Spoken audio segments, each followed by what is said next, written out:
Howdy, I'm Tim Brockman, the producer-director of High Country Fly Fishing, and I want to welcome you to the only series on television that each week uses horses and mules to reach some of the most remote fly fishing spots anywhere in the Rocky Mountains. This week, our host, Scott Steinfeld, will be fishing at an altitude of nearly 9,000 feet on Lake of the Woods, high in the beautiful Beartooth Mountains here in south central Montana. We'll be going after some trophy-sized cutthroat trout, so jump in the saddle and come on along for some great western adventure on High Country Fly Fishing.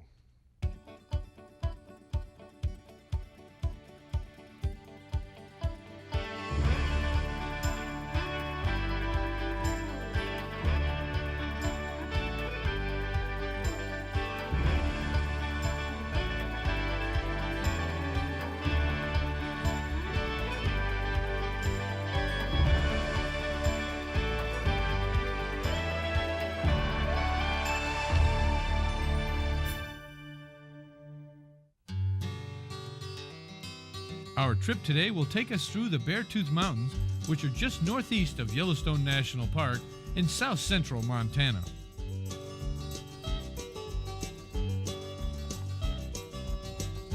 This week, the Rockin' 7 Sea Outfitters are packing us into Montana's Lake of the Woods, which is about 20 miles into the backcountry.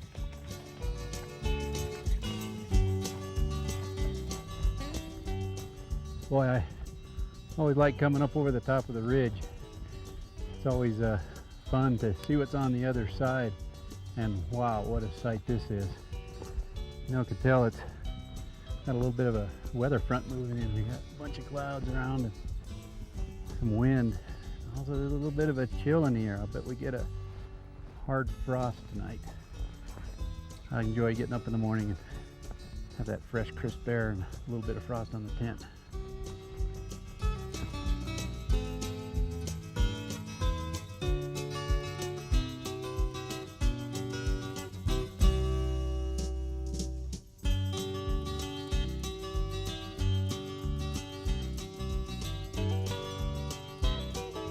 After a 6-hour ride, we set up our camp at Lake of the Woods and hit the water.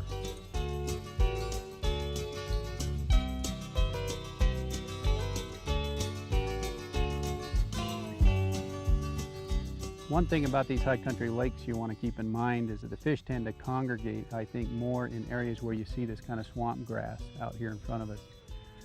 So if I'm coming into a lake area, I always look for the swamp grass and inlet kind of areas first, and I'll go right there to catch fish. I like to give these flies a little twitch once in a while, and sometimes I like to even kind of strip them in. I think the fish tend to cruise the shoreline and they're looking for things that are moving around in the water. I've seen naturals on top of the water, and a fish will kind of ignore it, and as soon as that natural begins to kind of wiggle and move and give it a little life, they'll come right to it. Oop, there's one right there. Nice. Nice fish. Come on, buddy. Yeah, it looks like another cutthroat, about 12 inches. Well, let's bring him on in. Come on, little buddy. There he is. Down here. I like to wet my hands before I handle him. There we go.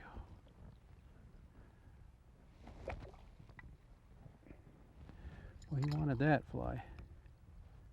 Come on, buddy. There we go. Now let me turn this guy over. There he is.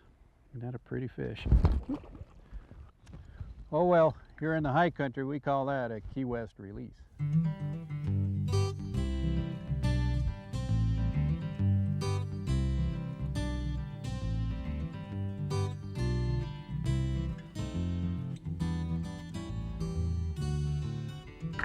There he is.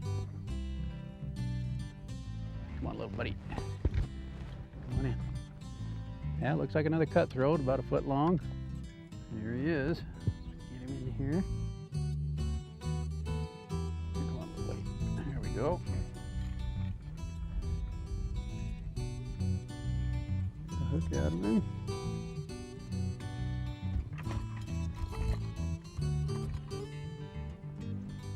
Nice high country cutthroat. Pretty fish. All Good release. There he goes.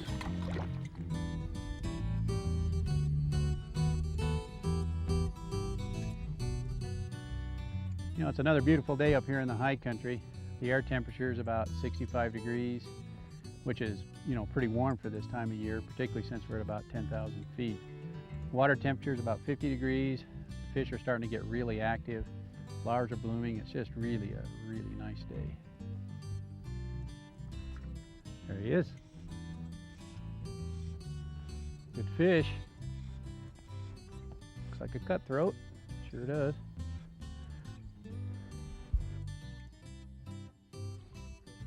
Okay, let's bring him in.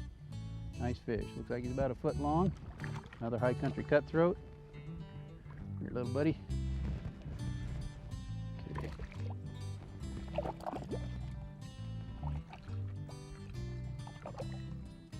There we go.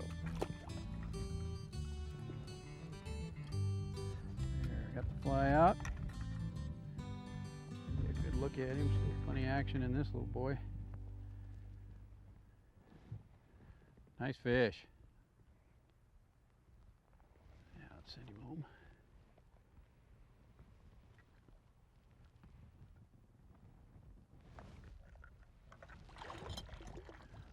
Don't get any better than this. We'll be right back from the mountains with more on high country fly fishing. Stay tuned. When High Country Fly Fishing returns, we'll share some tips on selecting the right leader for your fishing location.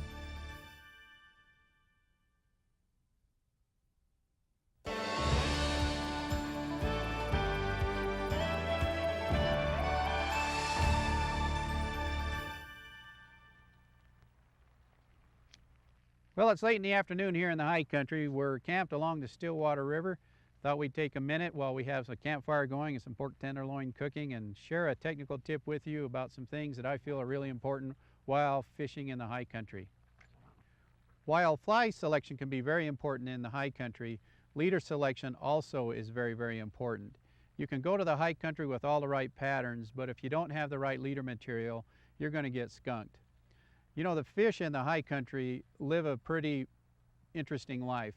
They're always under the attack of predators. It may be an osprey or another bird of prey, or it could be man himself. And while they're cruising in the shallow waters, they're constantly on the alert for things that are endangering to them. So leader selection can be something that can make or break your day.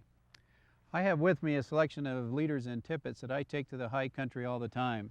Let me pull them off our saddle here and show them to you. I prefer tippets in the 4 to 6X range. I like these Dairiki tippet dispensers because they're easy to use. For example, they have a keeper system in the bottom of the tippet spool that allows you to only discharge as much tippet as you would like, and then to reel it back also with a lot of ease. What you don't want in the high country is when you're going through the brush to have tippet dispensers that are hard to use, and you have tippet that's grabbing into the bush and getting caught up in your other tools. So I really prefer something that is really easy to use, like these Dairiki tippet dispensers. You can see that they're really slick and put together and well designed. Another nice feature of these tippet dispensers is how they interlock together. You can take several different tippet spool sizes and interlock them one into another just like this. If you look at the inner hole of this tippet dispenser, you will see a little keeper pin right here. On the opposing dispenser spool, there's a receiver section right here. Now the two of these dispensers will clip together very nicely, one inside the other like that. And you can continue just to stack these tippet dispensers one on top of the other, as many as you would like. When I go ahead and stack these things, I make sure that they're running in succession sizes. Like, for example, here we have a 4X, a 5X, and a 6X. And leave a little bit of tippet out of the dispenser section itself like this. You can put these on your lanyard very nicely or in your fishing shirt, and they're easy to get to, easy to read, and very nice to use. Now that we're finished with tippet selection, let's take a minute and talk about leader selection. I do prefer leaders that match the tippets exactly. If you don't have leaders and tippets that match, go ahead and use them in diameters that are very similar to one another. What I prefer in the high country particularly is knotless leader. I know that there are fly fishermen out there that really do like to use knotted leaders, but I don't care for them much here. And the reason is because there's a lot of seaweed and moss in the streams and rivers, and the knotted leaders tend to get caught in the moss and seaweed more easily than the knotless leader. I prefer to use Dairiki velvet leader material. I like this leader a lot because it's very nice to handle, has little memory, and it camouflages quite nicely in both the lakes and the streams up here. It has all the features of leader material that you really like to have. Number one, it has a 25% butt section, a 55% tapered section, and another 20% tippet section. And again, this leader material is very nice to handle, it camouflages well, and it turns a fly over quite nicely. My name is Scott Steinfeld, and I'll see you in the mountains for more high country fly fishing. But first, I'm going to get to this pork loin. Stay tuned for more fishing from Lake of the Woods when High Country Fly Fishing returns.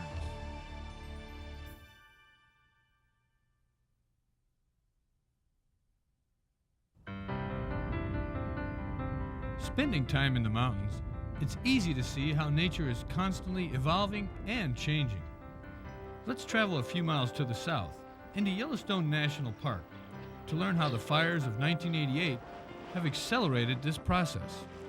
We now have an opportunity over the next several decades to add pictures to the Yellowstone album that will more accurately depict the growth of the forest family here in Yellowstone. And that's an exciting possibility, it seems to me. Nature is process.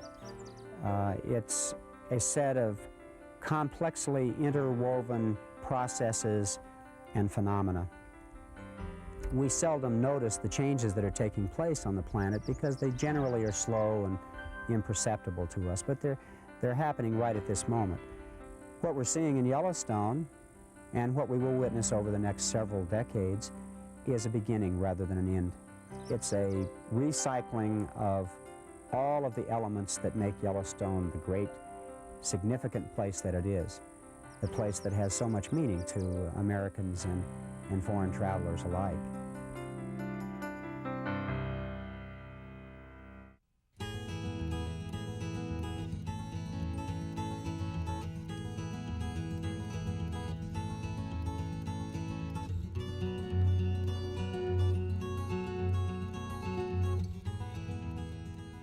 You know, without question, one of my favorite times of the day to fly fish is early in the morning. I love getting out when it's cool and the air's nice and crisp and the mosquitoes seem to be down and catch fish. I love that time of day. I'm gonna stick my fly over in here and see if I can enjoy some of this early morning fly fishing.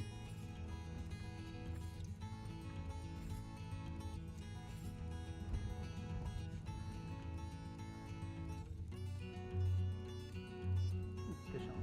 There he is. This is a nice fish. Gonna move him out of here.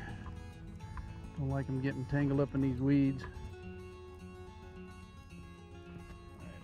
Get this guy on the reel. A lot of line out here.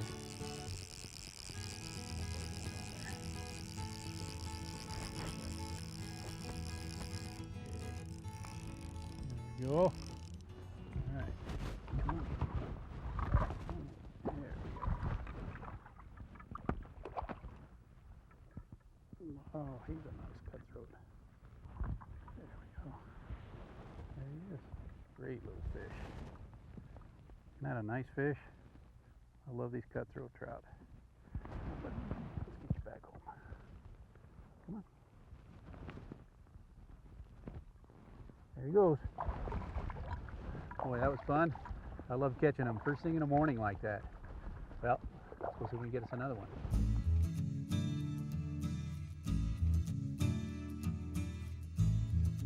Fish on. There he is. Ooh, this is a nice fish. I'm working over there just for a few minutes and thought I'd put a fly out where I could catch him and took it.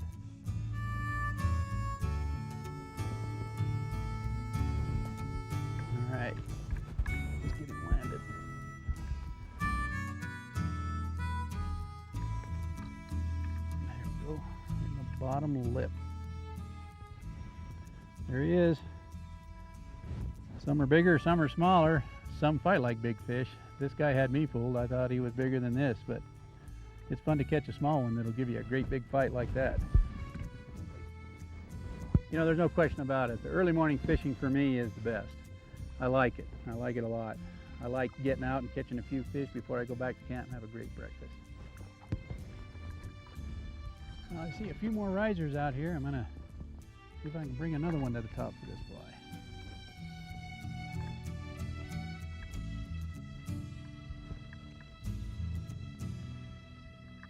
Fish on. There he is. Just a lazy take. Yeah, he just kind of cruised to the top and took it real nice and slow. Come on, buddy. He's a good fighter. He feels a lot like that last one we had.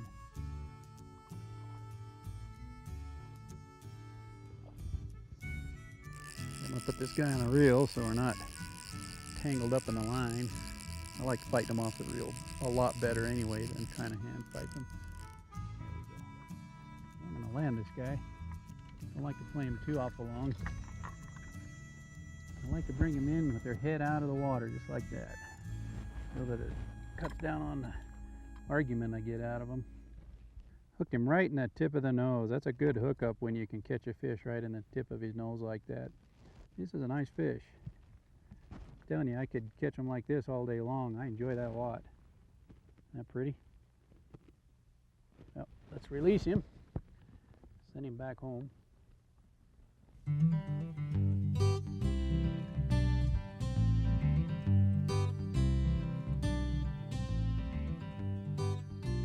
You know, another great feature of fishing first thing in the morning like this is just the whole, I think the whole experience of having kind of nature wake up around you.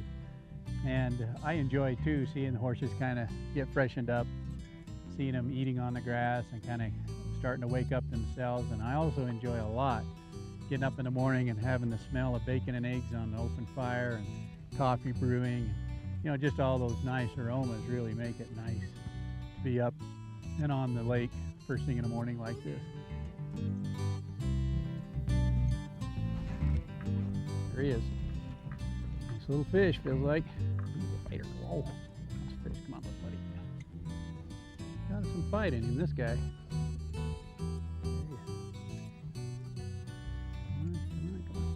Gotta bring him in. Come on, buddy. And in typical fashion, I like to kind of keep their head up out of the water a little bit. Take some of the fight out of them. There you go, son. There he is. Most fly fishermen would be happy to catch this fish no matter what river they're on, particularly out of a high country lake. And this lake is just chock full of fish just like this. So I'm going to turn him loose. You know, a fish like this is one that you for sure want to turn back and be careful to release him in the proper way and preserve him. If you're going to keep fish off of a lake or a stream, there he goes, great. Make sure and keep some of the smaller ones, because remember, big fish make big fish. That's the breeding stock of the next generation, and you want to do everything you can to protect it. You know, one thing, being in the high country is a special time for me personally, because this is where I learned to fly fish. You know, I started fly fishing when I was about 17 years old, and the way that it started for me is not far from here, and that's in Yellowstone Park, which is, you know, just behind us, just a few miles. My family took a vacation there when I was younger, and I took my 10-speed along. And I remember as they were going and doing some sightseeing and shopping, I took the 10-speed out and went for a nice ride one morning. And as I was heading down through the Lamar Valley, I come up on this little rise and I looked down in the river there and I saw an older gentleman who was fly fishing about halfway into the stream.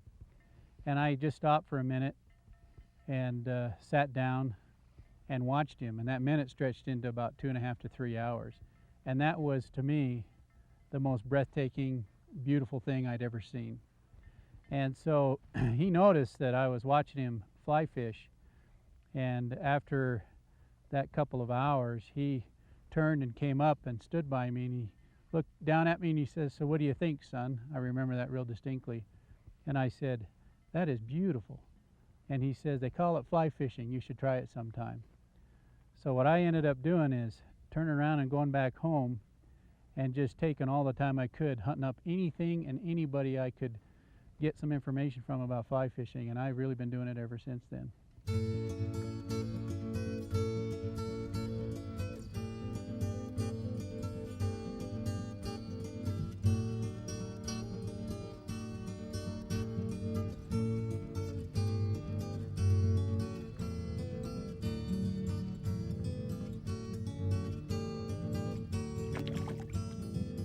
Fish on. Right. He's a little fighter. Not much in size, but you never know it. I'm gonna put him up on the reel here. There he goes. Alright, well, let's get him in here and land him up. He made another run, so I'm gonna put him back on the reel.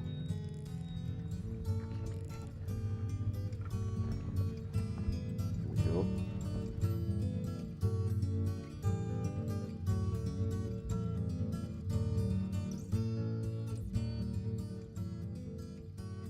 Another nice little cutthroat. Nothing wrong with those kind of fish. Let's release him. Send him back to have breakfast. There he goes. You know, a little smaller than some of the others we caught this morning, but there is nothing wrong with a fish like that.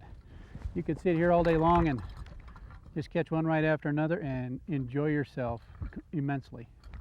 We'll be right back with more from the mountains of Montana right after this.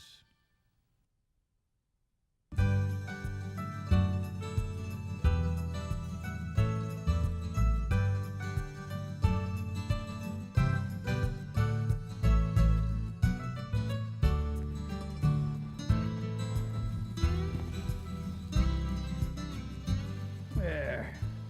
Boy, it feels good to get out of those waders and come back and start to have breakfast.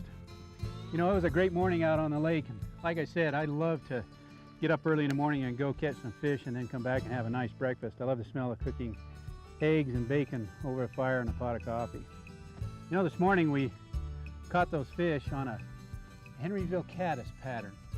Early in the morning like that, I like to go to big attractor patterns, and that Henrysville did really well for us. Problem with the Henrysville is I only had 2 of them. I ended up thrashing one because we caught so many fish, and the other one I lost on a bad cast. So I went to a South Fork Sally, which looks a little bit like an elk hair caddis with a yellow body and a red tail. And I took some nice fish on the South Fork Sally. So, you know, the early morning stuff like that with those big attractor patterns works good.